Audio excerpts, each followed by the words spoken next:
Hello friends, जय Hind. Friend, आज इस क्लास में बाबू हम आपको पढ़ाने वाले हैं बायोलॉजी में बाबू हम आप आज पढ़ने वाले हैं ना बाबू पेड़ पौधों के बारे में। ठीक है, पेड़ पौधों के बारे में पढ़ेंगे। ये पहला क्लास होगा बाबू। इस वीडियो को बाबू आप ना ईमानदारी से शुरू से लेकर अंत तक देखिएगा। आज बेसिक वीडियो होने वाला। बायोलॉजी है क्या, बायोलॉजी में हम क्या क्या चीज़ पढ़ते हैं, वो सारा चीज़ बाबू इस वीडियो में हम बताने वाले हैं। ठीक है, सबसे पहले बाबू समझना पड़ेगा जो बायोलॉजी को बाबू हिंदी में हम लोग जीव विज्ञान कहते हैं। जीव विज्ञान मतलब समझते हैं, अभी बताएंगे जिसमें जीव जंतु के बारे में अध्ययन किया जाता है। ठीक है, देखिए बायोलॉजी के मतलब बायोलॉजी में बाबू हम पढ़ेंगे।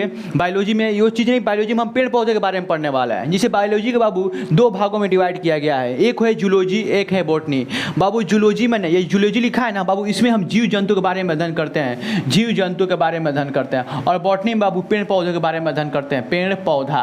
तो बाबू सबसे पहले हम आज स्टार्ट करने वाले हैं ना, बॉटनी स्टार्ट करने वाले हैं। बॉटनी मतलब पेड़ पौधों के बारे में अध्ययन करेंगे। अब बाबू समझना पड़ेगा जो पेड़ पौधा होता है ना, इसको हटा दीजिए। ठीक है, आज हम बॉटनी के बारे में पढ़ेंगे, तो इसको कोई ज़रूरत नहीं है। बस जान गए ना कि जूलॉजी में बाबू हम आज क्या पढ़ते हैं। जूलॉजी में हम लोग जीव जंतु के बारे में अध्ययन करते हैं। इतना तो आपको पता चल गया। ठीक है, बहुत बढ़िया है। अब आज बॉटनी हम स्टार्ट करेंगे। बॉटनी बाबू यहाँ पर प्रश्न पूछेगा कि बॉटनी के जनक बाबू किसे कहा जाता है। ये आपके एग्जाम में पूछा जा सकता है कि बॉटनी के जनक बाबू किसे कहा जाता है। उसको याद रखिएगा, उसका नाम है थियोफ्रेस्टस। थियोफ्रेस्टस, थियोफ्रेस्टस, थियोफ्रेस्टस 10 बार बोलेंगे बाबू, याद हो जाएगा। किसे कहते हैं बाबू? थियोफ्रेस्टस को कहते हैं। बहुत बढ़िया। अब बाबू यहाँ पर समझना पड़ेगा पेड़ पौधे में सबसे पहले बाबू ना, पेड़ पौधे में सबसे पहले जो छोटा चीज़ होगा उसका अध्ययन करेंगे हम। जिसमें बाबू सबसे पहले हम लोग बीज के बारे में अध्ययन करेंगे। ये मान लीजिए कोई चीज़ का बीज है, मान लीजिए गेहूँ का है, या मान लीजिए आम का बीज है। ठीक है, आम का बीज है बाबू, आम का बीज है। हाँ, आप देखेंगे ठंडी से गर्मी मौसम में आप आम खा के और कहीं बिक देते होंगे तो वो जम जाता होगा। ठीक है, क्यों जम जाता है बताएंगे, टेंशन मत लीजिए।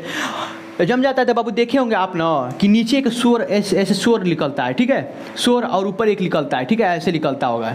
कभी ध्यान दीजिएगा, देखे होंगे।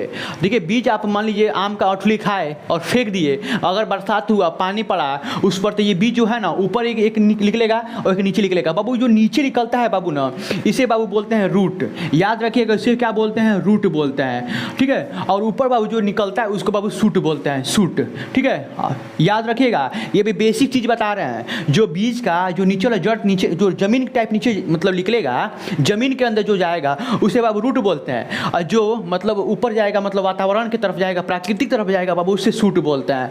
अब यहाँ पर समझना होगा जो बाबू ये रूट का जो विकास होता है बाबू, याद रखिएगा उससे रेडिकल से होता है। मतलब मूलांक यहाँ सॉरी रेडिकल से होता है, रेडिकल। ठीक है, रेडिकल याद रखिएगा बाबू। जो रूट का विकास होता है बाबू, रूट को इंग्लिश में बाबू जड़ बोलते हैं, जड़। याद रखिएगा जड़। और सूट को बाबू तना बोलते हैं, तना। ठीक है, देखिए ध्यान रखिएगा, हिंदी भी बता रहा है क्योंकि बायोलॉजी में आपको अधिकतर इंग्लिश वर्ड याद रखना पड़ेगा। ठीक है, अधिकतर बाबू इंग्लिश वर्ड याद रखना पड़ेगा। ठीक है, समझ में आ रहा है ना? बहुत बढ़िया। अब बाबू इसको बोलते हैं बाबू, जो यहाँ पर इसको रेडिकल बोलते हैं, इसको मूलांकुर बोलते हैं बाबू, मूलांकुर। रेडिकल को मूलांकुर बोलते हैं। अब बाबू प्रश्न पूछेगा आपसे कि रूट का विकास किससे हुआ है, तो याद रखिएगा रेडिकल या मूलांकुर। बाबू मूलांकुर हिंदी शब्द है, रेडिकल इंग्लिश है, तो बाबू इसको हम इंग्लिश में ही लिख देते हैं, रेडिकल। ठीक है, अगर प्रश्न पूछेगा कि जो जड़ का विकास होता है वो किसके द्वारा होता है, तो मूलांकुर या रेडिकल के द्वारा होता है। ठीक है, समझ में आ रहा है ना? जिसे बाबू रूट को हम इंग्लिश में जड़ बोलते हैं। समझ में आ रहा है? बहुत बढ़िया। जो बाबू सूट तना के विकास बाबू पूछेगा तो प्रांकुर से मारिएगा, प्रांकुर, प्रांकुर। जिसे बाबू मतलब इंग्लिश में पलमूले बोलते हैं, पलमूले बोलते हैं। ठीक है, याद रखिएगा। अगर प्रश्न पूछेगा, ये मान लीजिए अठुली है आम का, तो आम का अठुली अगर बिगे, बरसात हुआ तो बरसात तो नीचे एक जड़ निकलेगा, जिसे बाबू रूट बोल देंगे। और रूट का विकास बाबू किससे हुआ, ये प्रश्न पूछेगा तो क्या मानेंगे? रेडिकल। जिसे इंग्लिश में क्या बोलते हैं, मतलब क्या बोलते हैं? रेडिकल। ठीक है, जिसे हिंदी में मूलांकुर बोलते हैं। ठीक है, बहुत बढ़िया। चलिए अब प्रश्न पूछेगा जो तना का विकास होता है वो किसके द्वारा होता है, मतलब सूट का बाबू, तो वो होता है प्रांकुर द्वारा, जिसे इंग्लिश में पलमूले बोलते हैं। समझ में आ रहा है ना? अब देखिए जो सूट होता है ना, आगे चल के मतलब बड़ा सा रूप ले लेता है। ठीक है, मतलब बड़ा सा पेड़ पत्ती का रूप ले लेता है। और जो रूट होता है बाबू ना, रूट से ना एक जैसे देखे होंगे, ये ऐसे रूट से ना बाबू एक यहाँ पर थोड़ा मतलब रसरी टाइप जैसे नहीं होता है, जैसे यहाँ पर रेशा टाइप निकला होता है बाबू, इसे बोलते हैं ना रूट हेयर। याद रखिएगा, रूट हेयर। सूर जानते हैं, सूर खींचते हैं तो देखिएगा सूर के, अब अगर मान लीजिए किसी का आम का मतलब अठली जो होता है उसमें से आप फेंक दिए हैं तो उसे उखाड़ रहे हैं, मतलब उसको निकाल रहे हैं, तो बाबू देखिएगा ना इसमें ना ये जड़वा में ना बाबू ऐसे से मतलब रूट हेयर उसको बोलते हैं बाबू, तो वो उसको सोर बोलते हैं। बहुत गाँव के लोग सोर बोलते हैं बाबू, इसे वो रूट हेयर बोलते हैं। याद रखिएगा, रूट हेयर, ठीक है, इंग्लिश में रूट हेयर बोलते हैं, ठीक है। अब बाबू ये रूट हेयर क्या करता है वो सारा चीज़ बताने वाला है बाबू। ये जब ठंडियों को इससे मतलब ठंडी का मौसम में जब पतझड़ होता है बाबू, पतझड़ होता है ना, उस समय ना बाबू पेड़ पौधे का जो पत्तियाँ होती हैं वो झड़ जाती हैं। तो सबको पता है कि जो पेड़ पौधे भोजन बनाते हैं वो किससे बनाते हैं, पता है ना, पत्तियों से बनाते हैं। तो पत्तियाँ झड़ गई तो भोजन कैसे बनाएंगे, तो बाबू ये जो रूट हेयर होता है ना ये भोजन को स्टोर करके रखता है, भोजन को स्टोर करके रखता है, स्टोर। याद रखिएगा ये क्या करता है, भोजन को स्टोर करके रखता है, ठीक है। एक प्रश्न और पूछेगा किसमें क्लोरोफिल की मात्रा पाई जाती है क्या। देखिए याद रखिएगा, ये भोजन को स्टोर कर रखता है तो क्लोरोफिल की मात्रा पाई जाती है क्या, तो नहीं बाबू, ये क्लोरोफिल की मात्रा इसमें नहीं पाई जाती है। पाई जाती है तो पत्तियों में पाई जाती है, ठीक है, समझ में आ रहा है ना बाबू। तो इसमें भोजन को स्टोर कर रखता है कौन, रूट हेयर। और पेड़ पौधों को जो सीधाई प्रदान करता है, ये मतलब जो जड़ होता है ये पेड़ पौधों को सीधा रखने में मदद करता है। जैसे जितना हम बोल रहे हैं ना इतना ही आपको लिखना है नोट्स में, ठीक है, फालतू चीज़ नहीं लिखना है। तो समझ में आ रहा है ना बाबू, ये बीज है, रूट हो गया। अब बाबू रूट में आपको बता दिए, रूट में एक जड़ निकला रहता है रेशा टाइप, उसको बाबू रूट हेयर बोलते हैं, जो भोजन को स्टोर कर रखता है। और इसका रूट का निर्माण मूलांकुर या रेडिकल से होता है।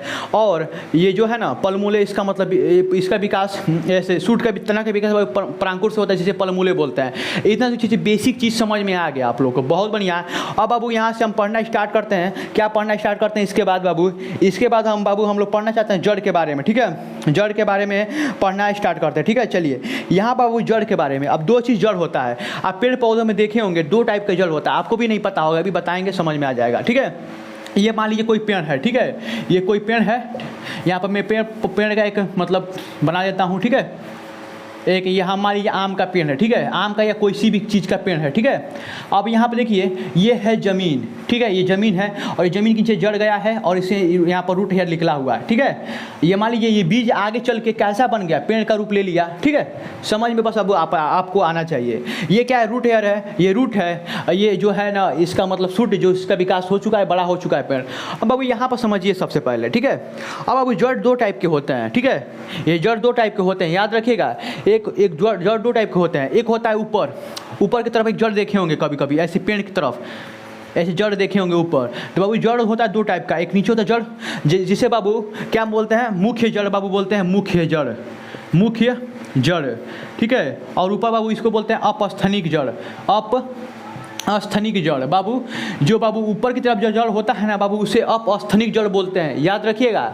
ये मक्का में देखे होंगे, जैसे मक्का में देखे होंगे, जो मक्का में देखे होंगे जो ऊपर एक जड़ लगा होता है बाबू उसे अपस्थनिक जड़ बोलते हैं बाबू। अपस्थनिक जड़ को हटा देंगे तो कोई दिक्कत होगा, हाँ पेड़ पौधा गिर सकता है, बल्कि जब ये मूल जड़ है बाबू, मूल जड़, अगर इस मूल जड़ को बाबू ना मुख्य जड़ को आप हटा देंगे ना तो पेड़ पौधा सूख जाएगा। क्या होगा, पेड़ पौधा सूख जाएगा। तो बाबू जान लेते हैं पहले अपस्थनिक मतलब जो जड़ किस पाौधा में पाया जाता है बाबू। यहाँ पर हम आपको बता देते हैं अपस्थनिक जड़ सबसे पहले मक्का में पाया जाता है, मक्का, पीपल, बरगद, रबड़ में पाया जाता है, रबड़ के भी पौधा में पाया जाता है, और सारे पौधा में पाया जाता है, बता देते हैं। बांस, गन्ना, बांस में भी पाया जाता है, बांस देखे होंगे और गन्ना में भी देखे होंगे। ये प्रश्न पूछेगा अपस्थनिक जड़ किस पौधे में पाया जाता है बाबू, ऑप्शन दे देगा मक्का, पीपल, बरगद, रबड़, बांस, गन्ना। बाबू ऊपर ये जड़ होता है बाबू ना, ये धरती की तरफ जो जड़ होता है बाबू उसे मुख्य जड़ बोलते हैं, और ये धरती के ऊपर जो जड़ होता है उसे बाबू अपस्थनिक जड़ बोलते हैं। समझ में आ रहा ना, बहुत बढ़िया। अब एक और जड़ होता है, इसे क्लाइंबिंग रूट बोलते हैं, ठीक है, आरोहिक जड़ बोलते हैं, क्लाइंबिंग रूट। वो देखिएगा ना, इसे वो नहीं मतलब पता देखेंगे, वो मनी प्लांट देखे होंगे जो पेड़ के ऊपर ऐसे चढ़ जाता है, क्लाइंबिंग रूट बोलते हैं बाबू। वो आगे पढ़ने वो लोग आपके सिलेबस में नहीं है। क्लाइंबिंग होता है, एक होता है परजीवी मूल होता है जो दूसरे पेड़ पौधे पर छप जाता है। ये बाबू बेसिक तरीका है, ये भी बेसिक है, ये बायोलॉजी का बॉटनी का भी बेसिक स्टार्ट किए हैं बाबू। इसके आगे हम जो भी चीज़ पढ़ेंगे वो आपको बेसिक तरीके से बताएंगे कि देखिए क्या क्या पढ़ने वाले हैं आगे बाबू। अपस्थनिक जड़ हो गया, जिसमें बता दीजिए गन्ना, बांस, पीपल, ये सब चीज़ पढ़ लिए। और अवस्थम बल, एक स्थली बल होता है, इसको बताएं अपस्थनिक बल एक होता है, ठीक है, बहुत बढ़िया, दो चीज़ पढ़ लिए। मूसला जड़ इसको बोलते हैं बाबू, इसको मुख्य जड़ या मूसला जड़ बोलते हैं, याद रखिएगा मूसला जड़, ठीक है। दो जड़ बोला जाता है, मुख्य जड़ या मूसला जड़ बोला जाता है। तो इतना तो चीज़ समझ में आ गया ना, तो बहुत बढ़िया। आगे हम क्लास में लाइन बाय लाइन ये पार्ट 1 डाल लीजिएगा यहाँ पर, पार्ट 1, ये पार्ट 1 है, ठीक है। चलिए मिलते हैं अगली वीडियो में बाबू, तब तक के लिए जय हिंद जय भारत।